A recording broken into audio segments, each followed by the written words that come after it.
আসসালামু আলাইকুম। আশা করি আপনারা সবাই ভালো আছেন। আমি একটা বিষয়ে কথা বলতে চাচ্ছি। সেটা হচ্ছে আ কমিশন যে জরিমানা করতেছে, মার্কেটে এটার কি ইমপ্যাক্ট পড়তেছে এবং কেন কমিশন জরিমানা করতেছে? আর ব্যাক্সমিকো গ্রুপের যে শেয়ারগুলা, এগুলাতে নতুন করে অডিট করবে। কেন অডিট করবে? এই ২ টা বিষয় নিয়ে একটু আলোচনা করব। ১ম এ যদি আসি, কমিশন জরিমানা করতেছে কেন? এটা হচ্ছে ২০২০ থেকে ২১ সালে মার্কেট যে আপডেট হইছে, অনেকগুলো শেয়ার নিয়ে কারসাজি হয়েছে। এর মধ্যে আপনারা জানেন ফরচুন সুজ আছে, ডেল্টা লাইফ আছে, ন্যাশনাল হাউজিং, হ্যাঁ, বাংলাদেশ ফাইন্যান্স আছে, ফরচুন সুজ আছে।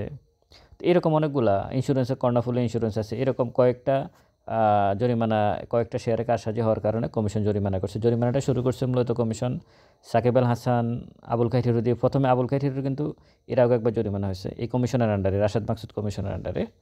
এরপরে ব্যাক্সমিকো 450 কোটি টাকার মতো জরিমানা করলো।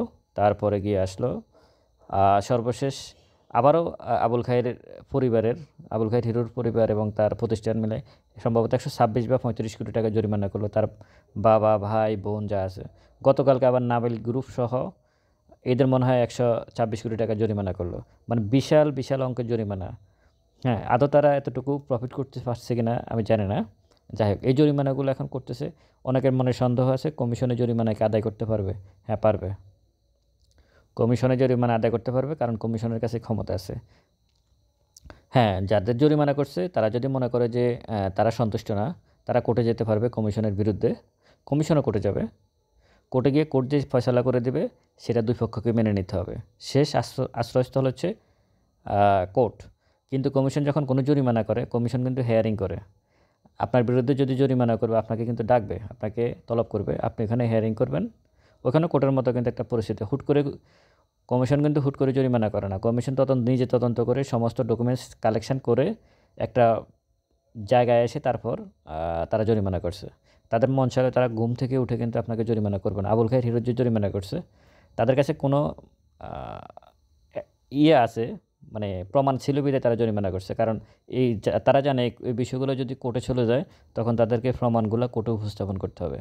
এবং কমিশনকে আমি ধন্যবাদ দেব এই কারণে যে গত 15 বছরে যে জঞ্জাল এই মার্কেটে আছে, আশা করি জঞ্জাল মুক্ত হবে এবং আগামী দিনে যারা এই মার্কেটে প্লে করবে, তাদের মাথায় অবশ্যই এটা ঢুকবে যে মার্কেটে কোনো কারসাজি হবে না। আর সাধারণ বিনিয়োগকারী যারা আছেন, যারা ভিডিও শোনেন, আপনারা অনেকে বলার চেষ্টা করতেছেন যে তাহলে কি মার্কেট মেকার বলতে কিছু থাকবে না? মার্কেট মেকার না থাকলে কি মার্কেট চলবে নাকি? চলবে না তো। মার্কেট মেকার থাকবে। আব্দুল আওয়াল মিন্টু কিন্তু আজকে গতকালকে একটা কথা বলছিলেন যে আমি দরবেশ হব না। শুধু এটুকু মাথায় রাখবেন। তো যাই হোক, মার্কেট মেকার থাকবে, মার্কেট মেকার আসবে। এটা এটা এটা মূল বিষয় না। মূল বিষয় হচ্ছে, হ্যাঁ, যাতে মানে পরবর্তীতে যারা আসবে তারাও যাতে কোনো রকমের কারসাজি না করে। করলে আবার কখনো না কখনো তাদেরকে এর ভয়ঙ্করভাবে প্রতিদান দিতে হবে। এই সাবধানতাটা অবলম্বন করতে হবে যারা কারসাজি করে। আর কারসাজি কারক আর মার্কেট মেকার দুটার মধ্যে আকাশ পাতাল ব্যবধান আছে। কারসাজি কারক হচ্ছে যে ওই ব্যক্তি যে সিপালসের 10 টাকা শেয়ারকে 300 টাকা নেয়, ফরচুন সুজের 10 টাকা শেয়ারকে, ফেসবুকের 10 টাকা তার শেয়ারকে 350 টাকা নেয়।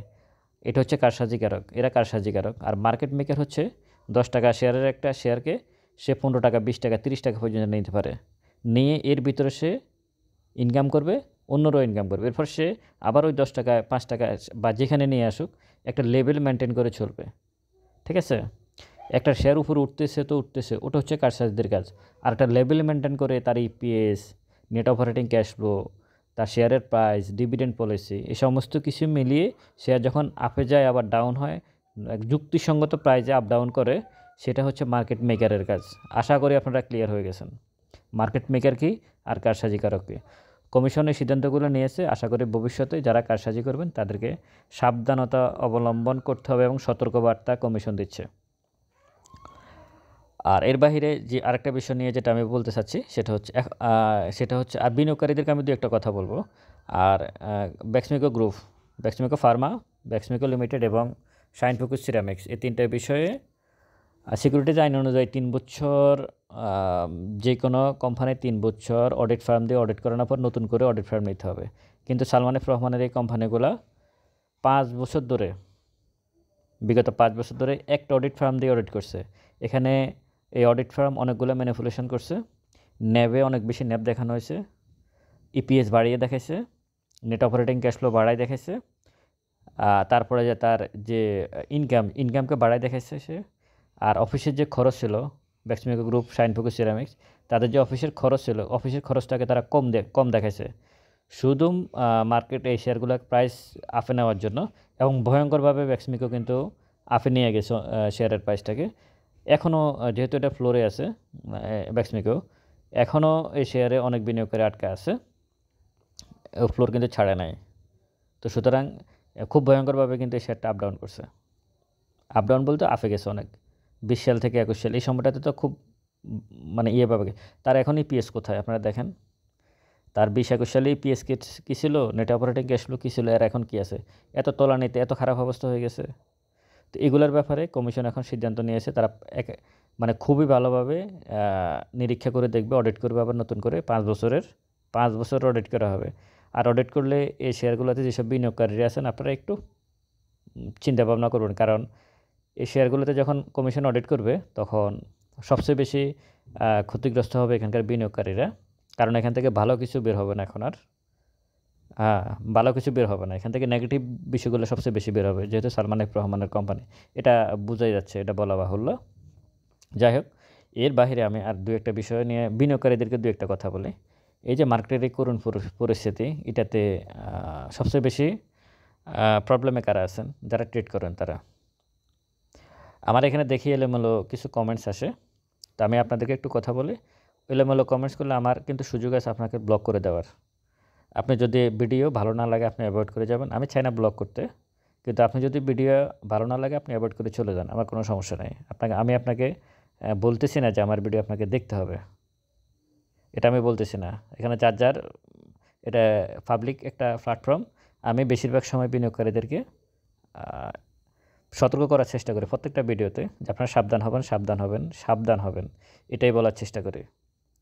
বেশিরভাগ বিনিয়োগকারী আমাকে ভালোবাসেন, অন্তত 95% বিনিয়োগকারী আমাকে ভালোবাসেন, আর 5% যারা হয়, আমি জানি আপনারা কারা, আমি জানি, কারণ আপনারা আপনাদের জায়গা থেকে একটু সাবধান হবেন। এলোমেলো কোনো কমেন্টস এখানে করবেন না, আপনার ভালো না লাগলে চলে যান, কোনো সমস্যা নেই। আর ট্রেডিং এখানে চলবে না। আপনাদেরকে আরেকটা কথা বলি, এখানে কোনো আমাদের বাংলাদেশ পুঁজিবাজারে কোনো ট্রেডিং চলবে না। আপনি 2 কোটি টাকা দিয়ে ট্রেড করতেছেন একটা শেয়ার, আপনার এগেনস্টে 50 কোটি টাকা দিয়ে আরেকজন ট্রেড করার চেষ্টা করতেছে, আপনি কার সাথে কি, এই খেলায় আপনি হেরে যাবেন দিন শেষে। আপনি ইন্ডিভিজুয়াল একজন ব্যক্তি, প্লাস আপনার টাকার পরিমাণ কম, শক্তি কম, আপনি একটা গ্রুপের সাথে এটা কখনোই পারবেন না। মার্কেট যদি 100% ভালোও হয়, মানে আমি ধরে নিলাম মার্কেট একদম ফ্রেশ ফাইন, তারপর আপনি ট্রেড করে ভালো করতে পারবেন না, কারণ আপনার অনেক সীমাবদ্ধতা আছে, আপনি ব্যক্তি হিসাবে অনেক সীমাবদ্ধ জায়গায় আছেন। আর যারা মার্কেট মেকার, তারা একটা গ্রুপ থাকে, এটা সবসময় থাকবে। এটা শুধু বাংলাদেশ পুঁজিবাজার নয়, পৃথিবীর যত পুঁজিবাজার আছে প্রত্যেকটা পুঁজিবাজারে মানে মার্কেট মেকার একটা গ্রুপ থাকে, এর একজন থাকে না। মার্কেট মেকার হচ্ছে আইসিবি, মিউচুয়াল ফান্ড, ব্যক্তি পর্যায়ের বড় বিনিয়োগকারী, মার্চেন্ট ব্যাংক, ব্রোকারেজ হাউস।